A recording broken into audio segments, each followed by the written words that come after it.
Já parou para pensar que só existe cultura com energia? E é por isso que a Petrobras é a maior patrocinadora da cultura brasileira. Se depender da gente, essa energia nunca vai faltar. Programa Petrobras Cultural. Mais energia para a cultura. Petrobras, líder na transição energética justa. O Brasil é a nossa energia. A música é muito mais do que soa. Conecta, transforma. É elo entre palco e bastidor. Entre sonho e realidade. Envolve gente, histórias e caminhos. E tudo o que acontece nesse mundo você encontra primeiro aqui. Quem vive de música, vive com a gente. Mundo da Música.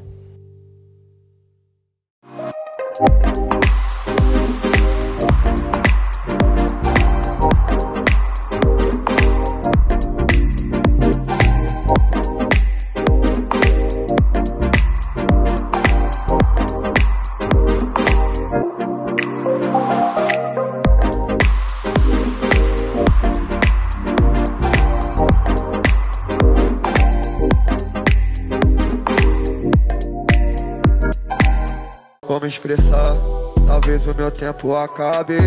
Eu fui o cara da serenata, tipo o Henrique, do Henrique e Juliano. Hoje eu tô fudido e amanhã eu tô com outra. Meu nome é Natália Pandeló, eu sou jornalista, repórter do Mundo da Música. Estamos muito felizes em receber vocês aqui para o nosso último dia do palco Sound Beats 3 by Mundo da Música. E a gente está aqui para falar de um assunto muito importante, né? Financiando uma carreira musical de forma responsável. E esse é um nome longo e difícil para falar de uma coisa simples e básica, que é dinheiro, né? Um assunto tão vital para a indústria da música. E, ainda assim, um tabu e um dos grandes problemas que precisam ser resolvidos. Então, para tentar resolver ou, então, responder algumas dessas questões, eu estou muito bem acompanhada, então eu quero que vocês recebam, por favor, Laura Mansonis, Senior A&R Manager da Snafu Records. E Ian Bueno, Head da Sinfone Brasil. Sejam muito bem-vindos.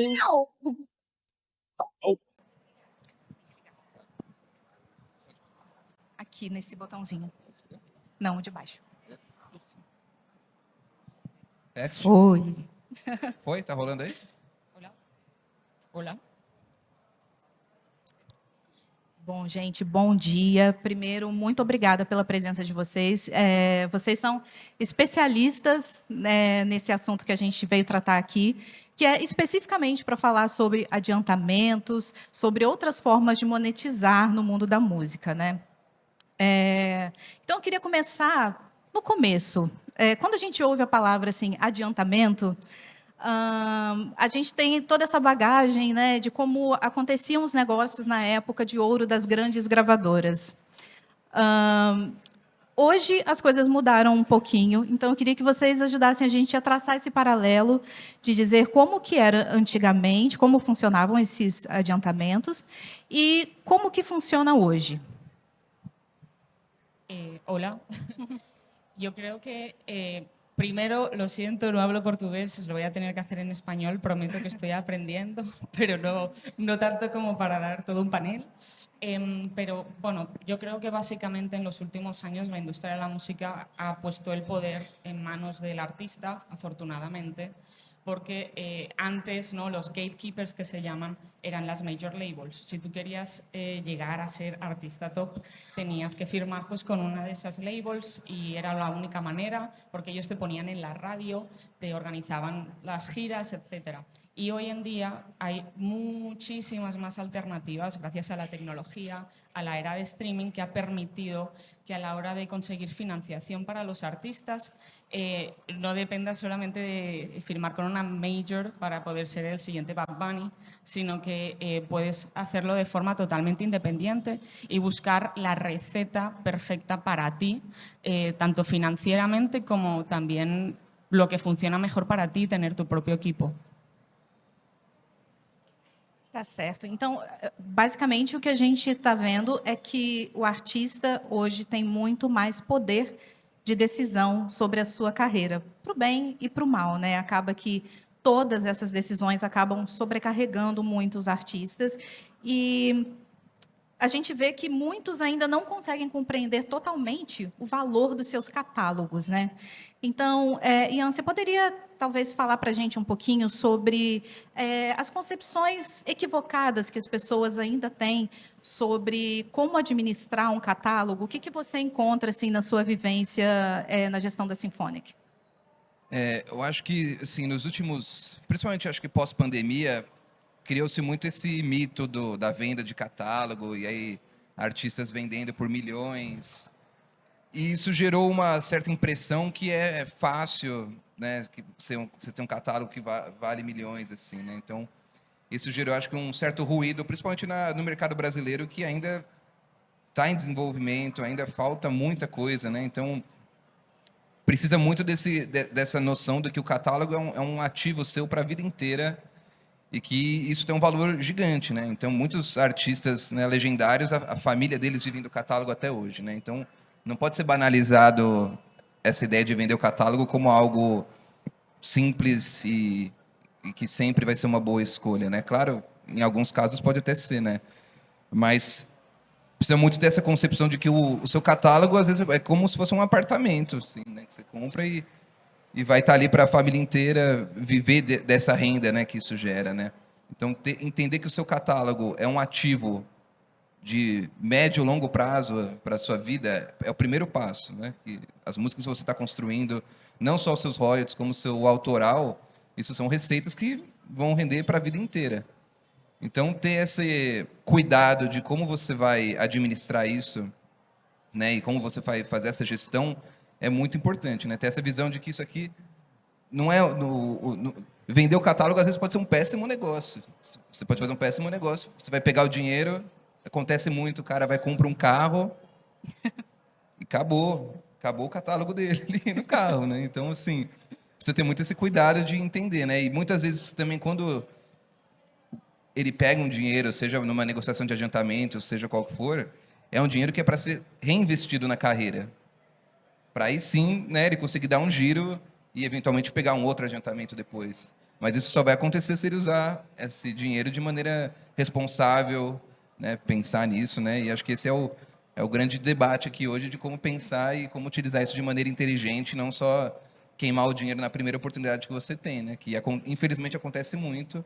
Sim. E isso é né, além de uma questão de acho que falta muito essa educação financeira no geral, né? Não é só na indústria da música, né? Mas no geral isso é um problema, né, não só no Brasil como em outros lugares, assim, né? Tá certo. Então você está me dizendo que tem gente que não gere responsavelmente os seus recursos no mundo da música? Eu não estou acreditando. Mas, então, vamos destrinchar o que seria isso exatamente, né? O que seria uma gestão financeira responsável para um artista iniciante? O que isso significaria em termos práticos do dia a dia? O que ele pode fazer para garantir que as finanças dele estejam sendo geridas da melhor forma possível? Yo creo que el primer paso, hoy en día hay muchas formas de conseguir financiación como artista. Hay muchísimas empresas, desde labels, distribuidoras, incluso empresas como Snafu, que nos dedicamos a dar adelantos en tu catálogo previo. Cuando llamamos catálogos, cualquier música que ha sido lanzada hace 18 meses. Entonces yo creo que como artista tú tienes que ver tu carrera como una empresa. Tú eres el CEO de tu empresa. Es decir, si yo voy a abrir un restaurante, yo voy a tener un equipo, un chef, voy a tener un presupuesto y voy a ver cómo me gasto ese dinero en comida y en hacer mi menú. Pues intentar tratar tu carrera de esa forma. Es decir, quién soy yo, quién es mi audiencia, que hay muchas formas y no necesitas ser como estar como una super label para poder tener esa información. Tú te puedes meter en tu Spotify, saber cuál es tu top 5 mercado, o en tu perfil de Instagram también entender tus mayores mercados y decir, ok, si tengo $1.000, no estamos hablando de una super cantidad, ¿en qué me lo puedo invertir? ¿Cuál es mi target? ¿Dónde se mueven? ¿En qué plataformas? ¿Cómo puedo acercarme a ellos? Y hay muchas herramientas, sobre todo ahora de tecnología, que te pueden ayudar a realizar un plan de esa manera. Entonces, mi recomendación es siempre tener un objetivo, es decir, quién quieres ser como artista de aquí a 5 años y también este mismo año, es decir, en qué te quieres enfocar. Tienes un nuevo álbum, tienes una nueva canción, quieres internacionalizarte y a partir de ahí pues tener un plan de acción que tú puedas medir. Esto es muy importante, saber medir los resultados de lo que tú estás haciendo para saber si lo que estás haciendo te funciona y si te funciona, ponle más dinero. Si no te funciona, no pasa nada, prueba otra cosa. Entonces, mi recomendación es esa, es ser el CEO de tu propia carrera musical y tratarla de esa manera. Que cuando tú tienes un negocio obviamente no vas haciendo como gastando el dinero como si nada, tienes que tener un plan y hacer ese plan y tener un buen equipo que también pueda ayudarte y hay muchas formas de hacerlo también, no tienes por qué firmar con una label, lo puedes hacer de forma independiente también. Com certeza. Então, já que você estava falando da Snafu, né, Laura, vocês trabalham com revenue prediction, né? Porque vocês oferecem esses adiantamentos mediante o potencial de um artista, de uma faixa, etc. E aí esses termos assim parecem um pouco distantes e até um pouco complexos para artistas que estão iniciando, né? Como que a gente pode saber se um artista está no ponto de chegar e negociar esses adiantamentos? É qualquer artista que tem acesso a essas negociações? Como que funciona? Sí, para dar un poco de contexto, Snafu es una empresa de Suecia, de Estocolmo. Yo no, como veis, no soy sueca, soy de España, pero somos una empresa de música y tecnología que lo que se enfoca es en financiar y dar soporte a catálogos que creemos que tienen el potencial de crecer más. No sé si hay artistas aquí, pero si los hay, seguro que pensáis, ok, yo saqué una canción que pensaba que iba a ser número 1 en el mundo hace 2 años, pero no pasó nada con eso y normalmente pues, la industria está pensada para qué es lo siguiente y no qué es lo que ya has hecho que tiene el potencial de crecer más. Entonces eso es un poco lo que nosotros hacemos, enfocarnos en ayudarte a financiar y crecer tu catálogo. Mi recomendación para los artistas cuando buscan un adelanto, creo que es importante.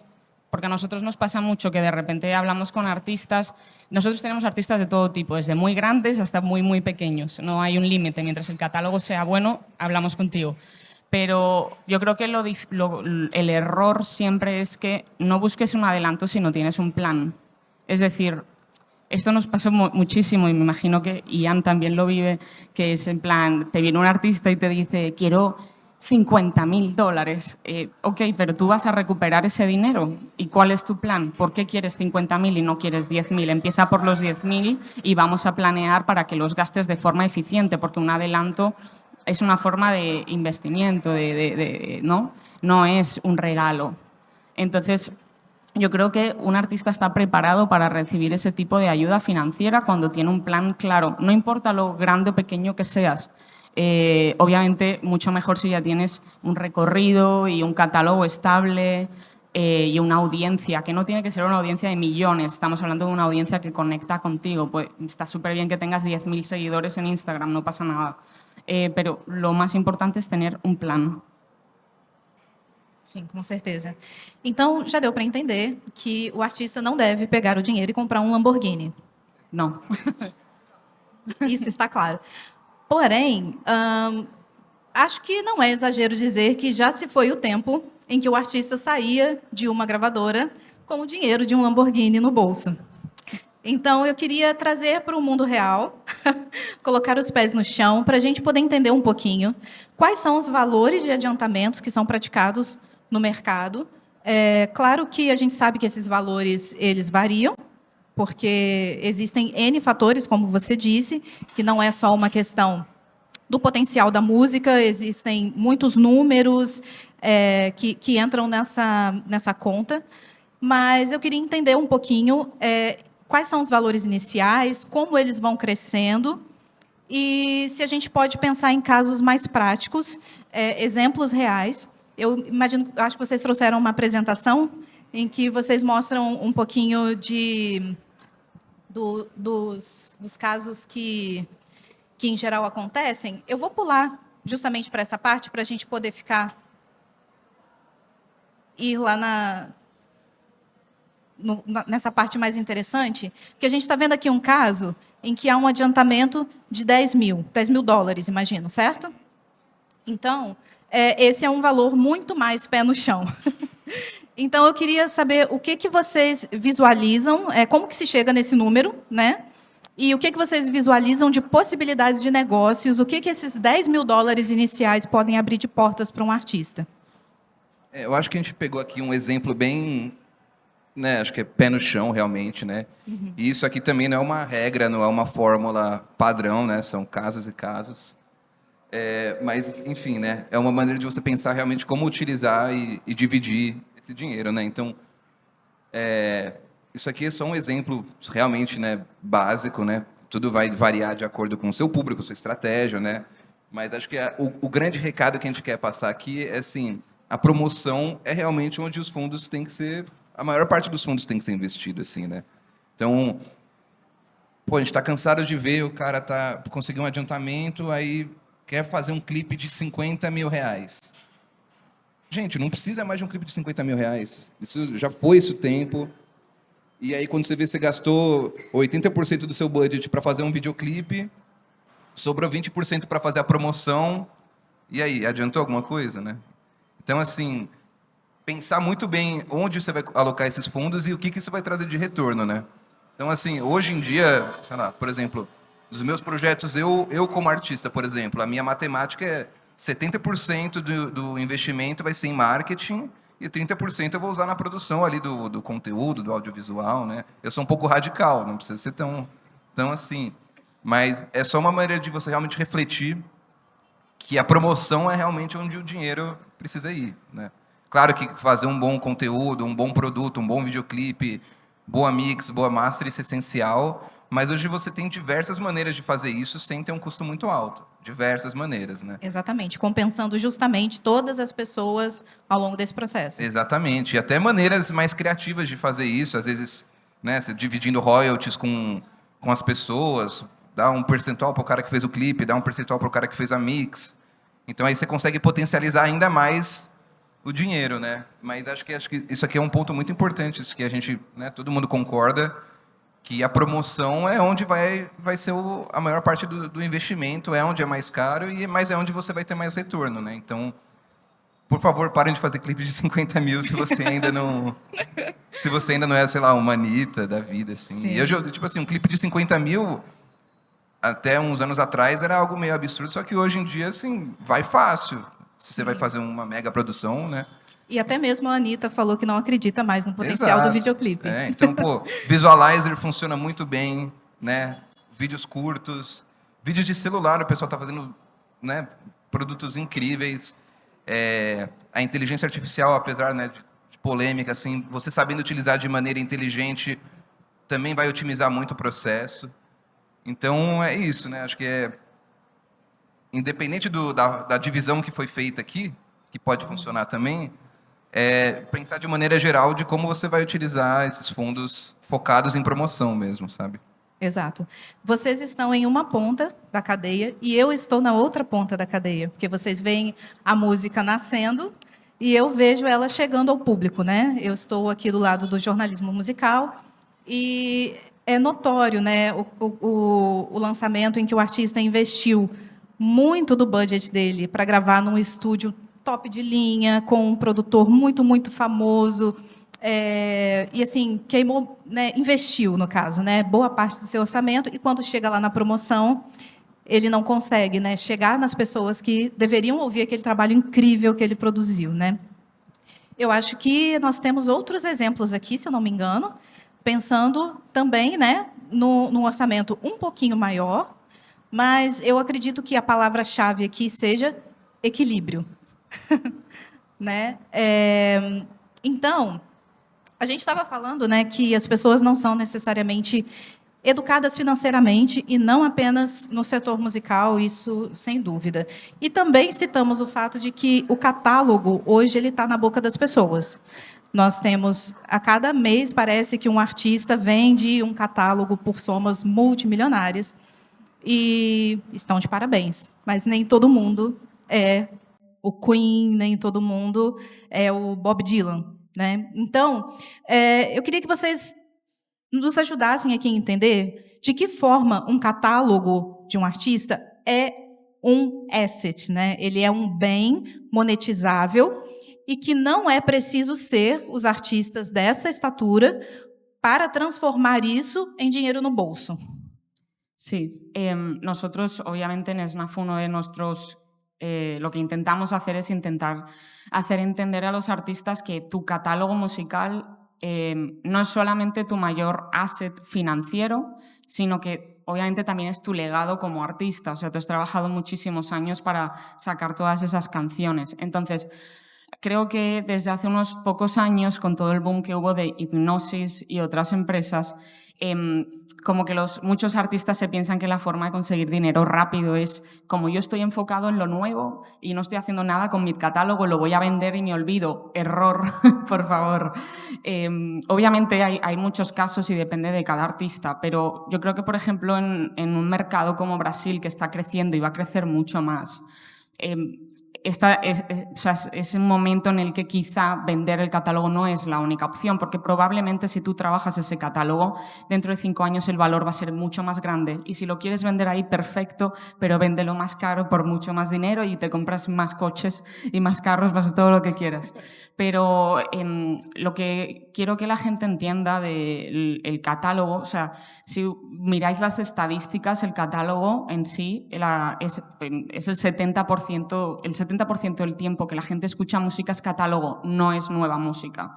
De hecho, creo que fue 2022, el consumo de catálogo creció un 19% y el de nueva música bajó un 3%. Es decir, a la gente le encanta escuchar 1001 veces las canciones que ya les gusta. O sea, es algo emocional, es la nostalgia. Si todos vosotros pensáis en las canciones que habéis escuchado de camino aquí, probablemente la mayoría son antiguas, no son de ayer, no son de hoy que es viernes y se acaba música todo el mundo.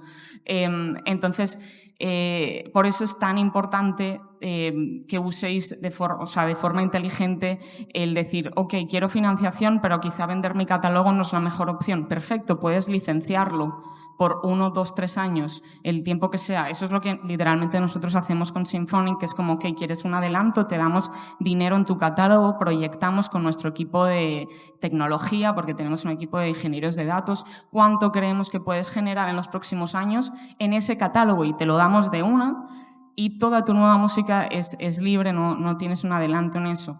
Entonces hay muchísimas opciones fuera de vender un catálogo, sobre todo porque si eres un artista emergente, ese catálogo bien trabajado va a subir de valor en los próximos años. Entonces eso es un movimiento un poco erróneo, venderlo más tarde por más dinero. Com certeza. E existem, né, como você disse, muitas outras possibilidades. Aqui no Brasil, eu acho que a gente pensa muito em termos de sincronização, a gente pensa em grandes mídias, né? Antigamente a gente falava de colocar música na trilha da novela, né? Apesar de isso ainda acontecer, hoje existem muitas outras possibilidades. Para um artista iniciante, o que é possível fazer para entrar no radar de campanhas publicitárias, séries da Netflix, o que seja, para poder ampliar essas possibilidades de monetização? Eu acho que o mais importante nesse caso é relacionamento, principalmente quando o artista está numa fase inicial, que ainda ele, né, não é aquele cara que todo mundo sabe quem é, ele vai precisar fazer muito network e se conectar com as pessoas certas, porque se for pensar, né, um exemplo básico, assim, para o cara entrar numa playlist editorial já é muito difícil, né? E são, sei lá, 50 posições lá dentro. Para o cara entrar numa série, para entrar num comercial, é um spot para milhões de músicas, né? Então, relacionamento acho que é o principal, né? Você conseguir entender como é que funciona ali, quem são as pessoas que estão por trás disso, né? Geralmente são as editoras, né? Então, ter um bom relacionamento com a sua editora, com a pessoa que está ali, é o primeiro passo para isso começar a acontecer, né? Mas ainda assim é isso, né? É muita concorrência para poucos espaços, né? Então também acho que você não pode depositar todas as suas fichas nesse tipo de oportunidade, né? Que sempre é muito difícil, né? Com certeza. Vou só voltar aqui um pouquinho para complementar algo que a Laura falou, que é essa estatística que vocês trouxeram para a gente, que eu achei muito interessante, que 72% das músicas ouvidas são músicas de catálogo, né? A nova música, ela representa só 28% do que é ouvido, né? Em 2021, mais de 70% do consumo de álbuns foi de músicas com mais de 18 meses, o que hoje já é história antiga, né? Então, de fato, existe esse potencial e muitas vezes ele não é percebido. Mas a gente está falando muito aqui do artista. O artista, ele costuma ser, entre aspas, o elo mais fraco nessa cadeia, né? Existem muitos outros players no mercado da música que também podem colaborar para uma gestão financeira mais eficiente, inclusive desses artistas independentes. Então, será que a gente consegue trazer aqui para o debate qual é a função de outros players, gravadoras, distribuidoras, plataformas de streaming, até mesmo a comunicação, a publicidade, o jornalismo, como que todas essas partes podem se integrar para a gente criar um ecossistema em que não seja tão difícil e tão custoso para o artista ter que ser gerente, assessor de imprensa, produtor musical, etc. Sí, yo creo que obviamente nosotros lo que siempre intentamos hablar con nuestros artistas es que al final la carrera de un artista cuando tú estás trabajando con una empresa tiene que ser 50-50, es decir, 50% obviamente es la responsabilidad del artista de entender que hoy en día obviamente las redes sociales ayudan mucho, pero cuando tú quieres sacar música no es tipo distribuyo esto y lo pongo un post en Instagram, TikTok y seguro que va a ser número 1. No. Pero también, aparte del artista entender esto, creo que hay mucha responsabilidad de las empresas de la industria de la música de educar y acompañar al artista. Porque nosotros, bueno, con la mayoría de artistas que tenemos, ese es el mayor problema que hay. Ser artista hoy en día es muy difícil, porque cada día se lanzan millones de canciones. O sea, hay muchas nuevas oportunidades por la tecnología, pero también es más difícil que nunca que te conozcan si no hay un plan. Entonces, yo creo que la industria de la música también tiene, pues tanto distribuidoras, labels, o sea, Snafu, Symphonic, todos, tenemos la responsabilidad de ofrecer herramientas que faciliten ese entendimiento al artista. Porque no puede ser que yo Snafu, te llamo a ti que eres un artista y te digo, te voy a dar $50,000, pero no te explico qué tienes que hacer con ese dinero. Obviamente el artista no va a saber en qué invertir ese dinero. Entonces, si hay aquí distribuidoras, labels, también les pediría que facilitemos herramientas para entender cómo ser responsable con tu carrera musical. Y ya no solo, o sea, obviamente esto estamos hablando de que obviamente las labels y distribuidoras tenemos que ayudar a ese entendimiento, pero también hago un llamamiento a los artistas de que hoy en día hay más herramientas que nunca para poder entender cómo hacer un planning financiero. Es decir, no necesitas, hemos visto ejemplos de casos de $10,000, $25,000, $100,000, es mucho dinero. ¿Qué pasa si tú eres un artista que no puede conseguir ese dinero? No pasa nada, puedes irte a herramientas como Chartmetric para entender tu audiencia, puedes usar Submit Hub y usar $200 para hacer una campaña de playlist. Puedes, por ejemplo, nosotros tenemos ahora un ejemplo de un artista que nos hemos gastado súper poco, $500 en una campaña en Symphony y ha llegado a millones de views algunos de su contenido. Es decir, hay muchas más herramientas que nunca. Entonces, si tú aún así quieres seguir siendo independiente y no depender de una label y una distribuidora, también lo puedes hacer. Eu acho também que tem um ponto aqui que também falta interesse da indústria, muitas vezes, de educar o artista, né? Porque, dependendo da empresa, para ele é muito mais fácil fazer o cara assinar um contrato com muita grana, amarrar o artista lá para sempre, o cara vai bater a meta dele na empresa e depois o problema vai ficar ali, né? Então, falta essa responsabilidade também muito da indústria de se preocupar realmente no que está sendo vendido para o artista, né? Porque é muito fácil você, né, abrir os olhos com, né, com um contrato, com muito dinheiro ali, mas por trás disso, né, tem ali entregas, comprometimentos e diversas questões que vão afetar a carreira do artista por muitos anos, né? Então, falta também um interesse por parte da indústria, muitas vezes, em querer que o artista faça o bom uso. Porque para muitas empresas é vantajoso que o artista faça errado, porque ele vai ficar preso lá para sempre, né? Então, isso é uma questão, assim, né, de certa forma polêmica, mas é verdade, assim, né? Falta muito interesse, às vezes, da indústria querer que o artista tenha informação, querer que o artista saiba como utilizar e potencializar isso, né? Então, por isso que é muito importante, né, momentos como esse aqui, da gente poder falar abertamente sobre isso e puxar, né, essa questão de que o artista é o CEO da sua própria carreira, então ele tem que saber de um mínimo de administração, um mínimo de marketing. Infelizmente, hoje não tem como fugir disso, né? Já foi a época que o artista podia só fazer música e ia ter todo o ecossistema, ia fazer o resto para ele, né? Então, infelizmente, tem que saber fazer muita coisa além da música hoje, né? Pelo menos um mínimo. E aí, com o tempo, você vai, né, estruturar a sua equipe, estruturar pessoas que você confia para te ajudar a fazer isso, né? Mas se você não souber, como é que você vai delegar isso para outra pessoa fazer, né? Você fica muito vulnerável a ser enganado. Então, assim, é muito importante buscar o conhecimento, né? Não estou dizendo que você tem que ser um especialista de marketing, um especialista de conteúdo, um especialista de finanças, mas o conhecimento mínimo para você ter poder de opinião, poder escolher as pessoas que vão trabalhar junto com você, né? Que ainda no mercado brasileiro ainda falta muita informação e a indústria ainda carece de cursos, de questões educacionais que falem sobre isso. Então, muita coisa é no do it yourself mesmo, aprendendo, errando, né? Mas, com o tempo, o artista vai criando essa bagagem e aí, né, a gente tem diversos cases de artistas independentes que têm a sua própria gestão e fazem um trabalho incrível, né? Que tem a própria label, que tem a própria estrutura dele, e ele vai utilizar realmente uma distribuidora, uma gravadora, simplesmente como um fundo que vai investir nele, mas a gestão é toda dele. Muitas vezes o marketing também é dele, e cada vez mais isso é uma tendência, né? Do artista ter a sua própria label, ter sua própria gestão e, eventualmente, depois ter os artistas dele de baixo ali, né? Tá certo.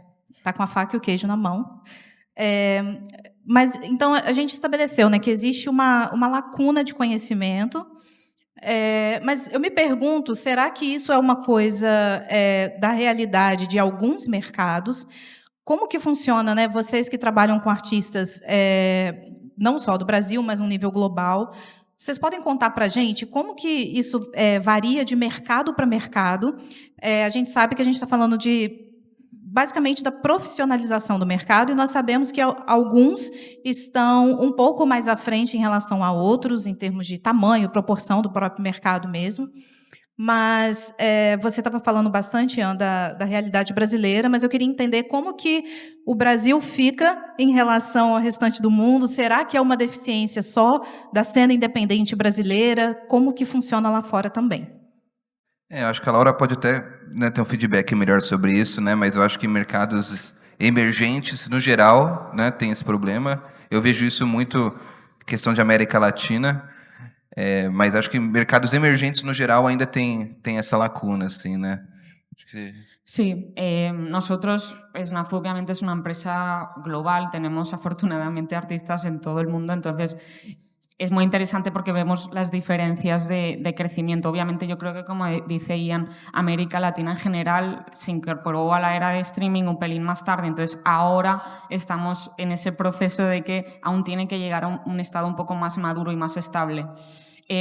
Pero este tipo de falta de entendimiento también lo vemos en otros mercados emergentes. En África nos pasa mucho, por ejemplo, con artistas que tenemos en Nigeria, que es un poco, o sea, es que me hace gracia porque la misma semana me pasó lo mismo con un artista de Brasil que de Nigeria, que los dos me dijeron: Laura, tengo esta canción maravillosa, la quiero sacar la próxima semana. No, o sea, tenemos que hacer un plan para que esa canción, que has gastado muchísimo tiempo y esfuerzo en que sea una canción increíble, maravillosa, preciosa, llegue al mayor público posible. No puede ser que yo la lanzo y me olvido. Entonces, hay bastantes similitudes en todos los países emergentes.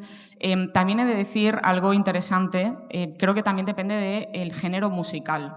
Al menos aquí en Brasil nos pasa que quizá con artistas de género más urbano nos sucede mucho que no entienden tanto la industria, porque son gente muy joven que de repente ha sacado una canción que ha sido como súper top y no estaban preparados para eso, y de repente viene una label y les ofrece cientos de miles de dólares y de repente es como, ¿y ahora qué hago? Porque estoy con esa label de por vida y no entendía el contrato.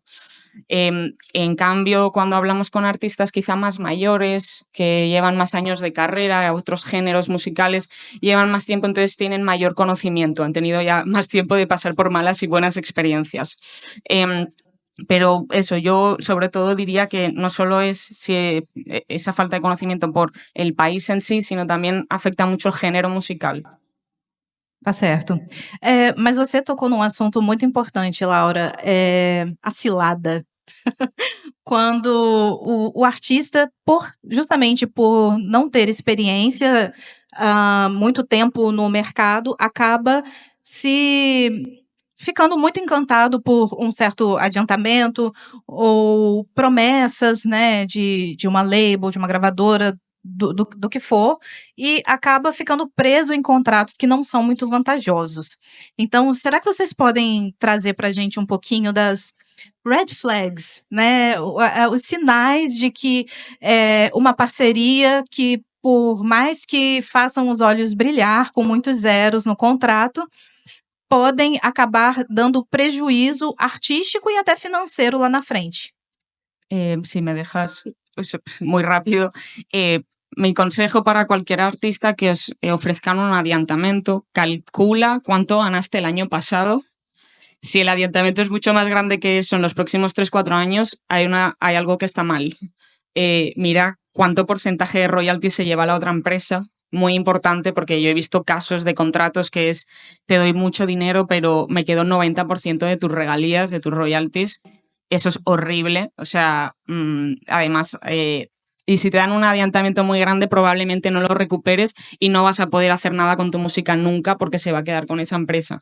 Entonces, aunque todos queremos dinero, porque el dinero obviamente ayuda mucho, mejor tener menos, que tú sepas que lo vas a recuperar, y si luego lo recuperas pronto, perfecto, pide otro. Pero nunca cojas más de lo que vas a generar, aunque tú pienses que lo vayas a generar, pero no tienes pruebas para saber eso.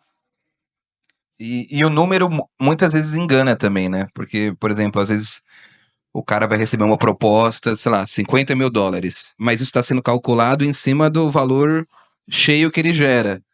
Só que aí o cara tem que pagar né, principalmente música urbana, tem muito feat, tem split pro cara que faz a mix, enfim, né? Ele tem várias outras pessoas que recebem esse valor também, né? Então, às vezes o cara vai receber um adiantamento e ele vai ser deduzível de 100%, então vai ficar na responsabilidade dele ter que pagar todos os parceiros dele. Então, na verdade, aqueles 50 mil não vai ser os 50 mil no bolso dele, né? Então, isso é muito importante de se pensar também, né? Principalmente quando você tem muitos colaboradores, que o adiantamento tem que ser em cima da sua parte e não contar a parte dos outros, né? E no geral, assim, um adiantamento é muito parecido com você vai pegar um empréstimo no banco, né? Então o banco vai ver ali o seu histórico de crédito, vai ver mais ou menos ali, vai fazer um cálculo e a distribuidora, a gravadora, que seja, vai fazer o mesmo cálculo. Então, se for um dinheiro muito alto, vai ter alguma coisa que tem ali, você vai estar amarrado ali por anos, o percentual da outra empresa vai ser muito maior, você vai ter diversas entregas e diversas amarras. Então, por trás de um grande número também tem as grandes responsabilidades, né? Então tem que botar na balança para ver se isso vale realmente a pena, né? Porque numa dessas você amarra um contrato de 10, 15 anos, ou a IR que fechou com você, que é o seu ponto de confiança, não vai ficar lá 10, 15 anos. Então, às vezes, tem casos que o cara fecha, faz um contrato e depois ele fica órfão dentro da empresa, né? Porque o cara que abraçou o projeto dele não tá mais lá, né? Então, são detalhes que passam despercebidos, mas precisam ser pensados também, né? Com certeza. Aqui no Brasil, Laura, a gente diz que quando a esmola é demais, o santo desconfia. Então, E não existe almoço grátis. não existe almoço grátis, é verdade.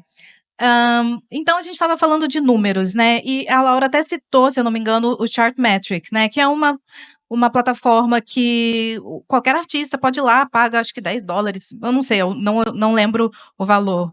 E você consegue acessar e ter métricas que você nunca imaginava, né? Sobre sua performance, né? Desde plataformas de streaming, redes sociais, etc. Você ter uma noção mais real do seu alcance quanto artista, né? Esse é só um exemplo do tipo de dados que a gente tem hoje disponíveis no mercado, né? Mas a maioria das pessoas, e com isso a maioria dos artistas, não são especialistas em dados, né? Então, eu queria que vocês ajudassem a gente a entender como que os artistas podem entender melhor esse mapa, né, do seu alcance de mercado e como que eles podem usar isso a seu favor. Se eu não me engano, na Snafu vocês também têm muitas métricas, né, que vocês usam até a inteligência artificial, a tecnologia para poder identificar o potencial desses artistas. Então, a gente entender exatamente como que os dados podem se tornar parceiros do artista para conquistar mais espaço. Sí, bueno, nosotros obviamente somos una empresa de tecnología también. La forma en la que calculamos la financiación, a veces los artistas creen que es poco, pero siempre intentamos dar el dinero que sabemos que tú vas a recuperar, lo cual muchas empresas, no voy a nombrar, no lo hacen porque dan muchísimo más dinero. Nosotros lo que hacemos es tenemos un maravilloso equipo de tecnología, de ingenieros de datos y tenemos nuestro propio algoritmo que lo que hace es juntar datos cualitativos, es decir, ok, cuánto has generado en los últimos años, pero muy importante también la parte más cualitativa de la carrera de un artista, es decir, cómo de involucrada está tu audiencia contigo, o sea, qué tipo de engagement tienes en redes sociales, etcétera. Y entonces juntamos todos esos datos y a partir de ahí proyectamos el crecimiento de tu catálogo en los próximos 5 años. Y entonces basamos en datos reales el cálculo de ese adelanto. Obviamente la mayoría de artistas no tienen acceso a ese algoritmo porque es nuestro, pero aún así yo creo que, como comentaba al principio, hay muchas formas, siendo artista independiente, de tener acceso a datos que puedan corroborar y ayudarte a saber cómo crear una estrategia de tu carrera. Entonces, obviamente Chartmetric ayuda mucho porque es súper útil, pero como decía antes, también es tan fácil como que si tú eres un artista, te metas en tu perfil de TikTok, en tu perfil de Instagram, mires, por ejemplo, top de mercados de países que te siguen, mires si son mujer, hombre, o sea, un poco género, la edad de tus fans, etcétera. Incluso también en Spotify, que te sale los top de tus mercados ahí en tu perfil, y un poco con esos datos intentar entender si yo voy a gastarme $100 en una campaña de Meta Ads, cuál es el target. Si yo sé que mi top mercado 1 es Francia, pues, y son hombres, pues entonces voy a intentar hacer esa campaña de esa manera. Y esto es para, obviamente, artistas independientes. Luego también es responsabilidad de las labels, de las distribuidoras, de ofrecer esa información a los artistas y de siempre hacer todas las estrategias y hacer ese acompañamiento al artista con datos reales que puedan ayudar a que, obviamente, la estrategia sea lo mais efetiva possível. Com certeza. Bom, a gente está aqui falando de dois aspectos diferentes, porém complementares, né? A gente está falando do catálogo, que é basicamente o legado do artista, tudo aquilo que ele já produziu. E a gente está falando também do adiantamento, que é mirando o futuro, né, da carreira artística e pensando em longo prazo, né? Como nós falamos logo no início, mudou muito o mercado e continua mudando todo dia, cada vez mais rápido. Então, eu queria convidar vocês para um exercício de futurologia e tentar imaginar quais tendências nós podemos ver nos próximos 5, 10 anos, não precisa ir muito longe, em termos de financiamento de carreiras artísticas, outras possibilidades que vocês acham que vão se abrir no futuro próximo para que os artistas consigam alavancar suas carreiras de forma mais competitiva e mais eficiente? Isso é uma coisa que eu gosto muito de pensar e ficar tendo essas discussões, porque eu acho que nos próximos 5 anos vem muita mudança, né? A gente teve algumas pílulas de situações já acontecendo, né? Você vê o próprio NFT, que era uma coisa que estava super no hype, sumiu um pouco, mas eu acho que a mentalidade por trás dele, né, de ter a blockchain, você conseguir distribuir a cadeia ali dentro, é algo que vai funcionar muito para música no futuro, assim, né? Então, né, por exemplo, eu acredito muito que vai chegar um ponto de tipo, eu vou poder usar um sample e aí automaticamente o sistema já vai detectar que eu usei um sample, e isso aí já vai distribuir o direito do autor original ali. Então, acho que a blockchain é algo que vai ajudar muito a melhorar todas essas questões de financiamento e até poder chegar num ponto de você conseguir fazer financiamentos coletivos. Por exemplo, eu vou botar o meu álbum na praça e 20% dele vai ser dividido em diversos tokens que os meus fãs vão poder comprar e financiar, assim, né? Então, acho que tudo isso vai acontecer, é questão de tempo. Então, assim, a tecnologia vai vir aí para potencializar. E aí vão abrir mais oportunidades para todo mundo também, né? Então, sempre, de um lado fica mais fácil, mas do outro lado também vai ficar mais difícil sempre, né? Porque são mais ferramentas, são mais gente competindo também ali, né, no espaço. Mas eu acredito muito que questões como blockchain, inteligência artificial vão, nos próximos 5 anos, mudar muito essa ideia de como financiar a música também, né? De um jeito que daqui a pouco qualquer pessoa no celular vai poder entrar e ser sócio do artista, assim, muito fácil, sabe? E você, Laura, o que as cartas te dizem? Yo creo que la tecnología va a seguir siendo, como decía él, la forma de seguir democratizando la industria de la música. Yo creo que y hay muchas empresas ya, que algunas que ya he mencionado, que van a ayudar a poner más poder en la mano del artista. Es decir, por ejemplo, como antes se mencionaba, empresas como Symphony, que usan inteligencia artificial para ayudarte a hacer campañas de publicidad para tus proyectos, o Submit Hub, que tú directamente puedes hacer playlist pitching, etcétera. Yo creo que va a haber incluso más empresas de esta manera. Entonces, el artista va a tener más poder, que eso directamente va a obligar a todas las empresas de la industria a ofrecer contratos más flexibles, mejores para los artistas, que eso acaba siendo bueno para todo el mundo, obviamente. Porque si el artista tiene el poder de decir, oye, yo no te necesito, quiero trabajar contigo, pero de forma que sea buena para mí también, entonces obviamente todas las empresas se van obligadas a mejorar un poquito algunas de las condiciones de los contratos, que algunos no son súper buenos. Entonces yo creo que la tecnología 100% va a seguir siendo la solución a muchos de los problemas que sigue habiendo en la industria. Tá certo. Bom, temos artistas aqui hoje? Tem? Levanta a mão aí, gente.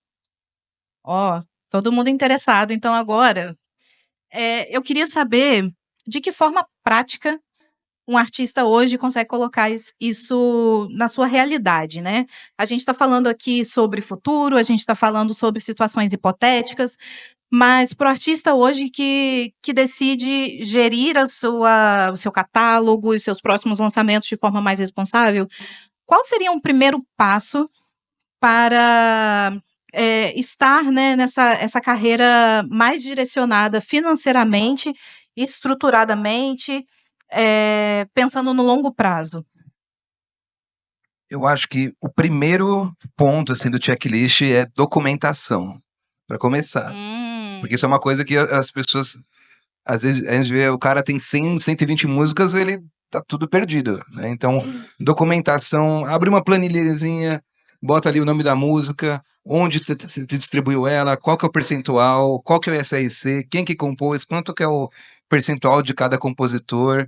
E aí você vai ter né, conforme passa os anos, você vai ter ali toda a sua história na música documentada, e isso aí vai ser muito importante para negociações futuras, né, para resolver questões que apareçam. Então, acho que o primeiro ponto é documentação. Organize a sua vida ali com... Planilha. Planilha, não precisa ser uma mega planilha, mas que pelo menos você consiga ter um mapa de saber onde está cada coisa, né? Qual que é o percentual que você tem em cada situação, quem que é o produto, quem que é o dono da master, né? Às vezes você tem vários parceiros envolvidos, né? Então isso aí é muito importante. E né, depois da documentação, realmente começar a ter uma gestão consciente com parceiros que você confia, né? Então, né, ter pessoas ao seu redor que vão te direcionar, vão te ajudar, né, a tomar as melhores decisões, né? Porque muitas vezes a gente acaba vendo que a equipe por trás do artista, na verdade, eram os amigos que estavam ali juntos, primos, e aí acaba virando o gestor da carreira, que, né, claro que tem casos que isso funciona, mas muitas vezes não funciona porque são pessoas que não têm o preparo, não têm o conhecimento, não têm a vivência ali, né? Então, se cercar de pessoas capacitadas, acho que é um segundo passo ali, né? Sí, muy importante lo de la documentación porque eso trae muchísimos problemas. Nosotros tenemos un montón de artistas que es como, sí, quiero licenciar mi catálogo, ya, pero, ok, ¿dónde lo habías distribuido? Ah, no sé, muchos sitios, pero tú eres dueño de los máster, no sé, no, por favor, no seáis así. Hacer una planilla con toda la información porque es bueno para vosotros. O sea, vuelvo a repetir, eres el CEO de tu propia empresa, de tu propia carrera, trátalo como tal. Entonces, eso es lo primero, obviamente es súper, súper importante. Y luego mi recomendación siempre es no te quedes con lo primero que te ofrezcan. Es decir, ahora más que nunca hay muchas posibilidades.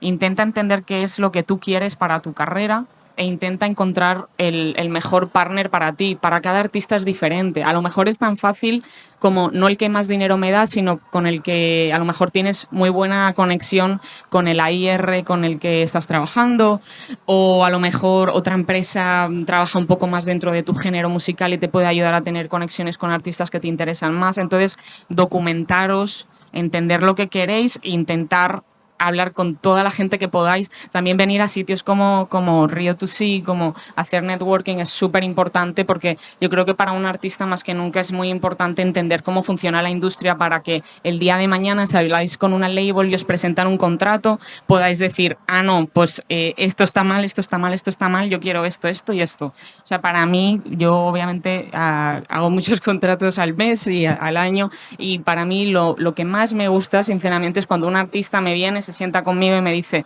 mira, yo quiero esto. Lo que tú me has ofrecido no me gusta porque prefiero esto. Entonces, ok, eso me dice que tú eres una persona que se toma en serio su carrera y que sabe lo que necesita y sé que vas a usar ese dinero y esa financiación en invertirla en tu proyecto. Entonces, por favor, formaros, hablar con toda la gente que podáis y cada artista es un mundo totalmente diferente. Entonces, vuestra solución al éxito será diferente del de al lado, nunca os comparéis. Acho que é muito importante esse ponto de realmente estudar todos os parceiros e as possibilidades, porque é isso, né? Muitas vezes você pode estar fechando um contrato que teoricamente tem uma cifra maior, mas não vai ter um bom atendimento, não vai ter um bom relacionamento, não vai ter uma boa tecnologia, não vai ter analíticos, e aí você vai ficar ali panguando com isso, né? E do outro lado, às vezes você pode ter um contrato com uma cifra menor, porém você vai ter relacionamento, você vai ter tecnologia, você vai saber que você tem um problema, você vai ligar alguém, vai resolver isso, né? Então, precisa olhar muito além da cifra para ver se vale a pena, e acho que testar diversos parceiros, ter várias experiências antes de você fechar um contrato que vai te fazer uma amarra é muito importante, né? Porque a gente já cansou de ver artistas que vão na primeira a oportunidade que aparece e depois se frustram e ficam amarrados a vida inteira ali nisso, né? Então, testar, conversar, ter experiências com diversos parceiros é muito importante mesmo. Tá certo. A gente acabou falando sobre 2 tipos de artistas aqui, né? Os artistas que são iniciantes e os artistas que são super estabelecidos. E a gente precisa falar um pouquinho dos artistas que estão ali naquele meio termo, né? São o famoso midstream, né? Ainda bem, graças à cena independente, hoje temos muitos desses artistas e que acabam tendo um pouco de dificuldade de dar o próximo passo na carreira, né? Então, não são necessariamente os artistas para quem esse investimento de $10 mil vai fazer uma diferença muito grande. Então, o que vocês veem de possibilidade para os artistas que querem dar esse próximo passo, subir mais um pouquinho na escadinha, que não são mais super novinhos, independentes, mas que ainda não conseguem se alçar à próxima etapa da carreira? O que eles podem fazer para sair dessa inércia, digamos assim? Yo el mayor problema que veo con artistas de ese rango medio que firmamos siempre es un poco el mismo, que es que yo creo que cuando tú eres un artista que está creciendo, tu mayor enfoque siempre es quiero sacar una super canción y meterme en el estudio y es más como en el proceso creativo. Entonces yo creo cuando, obviamente, lo más importante en una carrera musical es tener un buen producto, tener obviamente buena música, pero muchos artistas les falta como para dar ese siguiente paso sentarse e intentar entender cuál es esa estrategia que funciona para ellos. Entonces nosotros siempre lo que recomendamos para esos artistas es pues como estos casos que estábamos viendo, que no sé si os habéis fijado, pero siempre decía test, es decir, ir probando diferentes estrategias. Nosotros nos pasa mucho. Hay muchos artistas que nosotros le decimos, mira, a lo mejor deberías mejorar tu presencia en redes sociales. Y me dicen, no, pues odio TikTok, odio todo, todas las redes sociales, no me gusta nada de eso. Perfecto, no pasa nada. O sea, hay diferentes estrategias para cada artista, tienes que encontrar la tuya. A lo mejor la mejor forma de crecer para tu tipo de género musical y quién eres tú es a través de colaboraciones y del proceso creativo. Perfecto, búscate un artista del mismo rango de oyentes mensuales, el tipo de género y colabora con ese artista. Entonces gástate pues ese dinero, esa financiación en repost, en medios de nicho, en meta ads, etcétera, para que llegue más gente a esa colaboración. O a lo mejor tampoco quieres hacer eso y prefieres irte de gira. Pues perfecto, entonces sentémonos, intentemos entender quién eres. A lo mejor si haces una gira pequeña puedes colaborar pues con empresas tipo como Groover o otras, o si eres un artista un pelín más grande, pues vamos a buscarte un agente que pueda ayudarte y entonces usar esa financiación en hacer contenido de esa gira. Entonces yo creo que mi recomendación sobre todo es eso, tener un plan, pero sobre todo tener un equipo que te pueda aconsejar, porque yo siempre le digo al artista que un artista no lo puede saber todo. Yo creo que le pedimos demasiado a los artistas muchas veces. Entonces, lo más importante es saber tener gente que te aconseje y te diga, ese no es el camino, intenta el otro y vas probando. O sea, no vas a encontrar la receta del éxito en un día. Perfeito, gente. Eu queria muito agradecer a expertise de vocês por trazerem todos esses conhecimentos para compartilharem com a gente. A presença de todos vocês foram aulas e agora todo mundo tem dever de casa. Então, bora trabalhar e almoçar. Muito obrigado, pessoal. Obrigada. Valeu.